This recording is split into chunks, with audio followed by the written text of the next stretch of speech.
भारतीय सरपरस्ती में होने वाली दहशतगर्दी नाकाबिले बर्दाश्त है। दुश्मन के नापाक मोर्चों का दौरा, जवानों से मुलाकात की, ईद की मुबारकबादी और हौसला अफजाई की, शहदा के दर्जात की बुलंदी और मुल्क के अमन इस्तेकाम के लिए खुसूसी दुआ की गई है। फील्ड मार्शल ने दहशतगर्दी के खिलाफ ऑपरेशन तैयारी और जवानों के आज़म और हौसले को सराहा। कोयटा में हालिया दहशतगर्द हमले की शदीद अल्फाज में मसम्मत की है।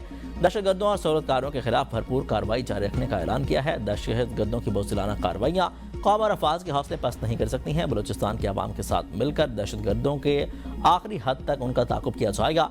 पाक फौज वतन अजीज को दरपेश हर खतरे से निपटने के लिए मुकम्मल तौर पर तैयार है। मादरे वतन पर जान कुर्बान करने वाले शहदा की कुर्बानियाँ कौम का फख्र हैं।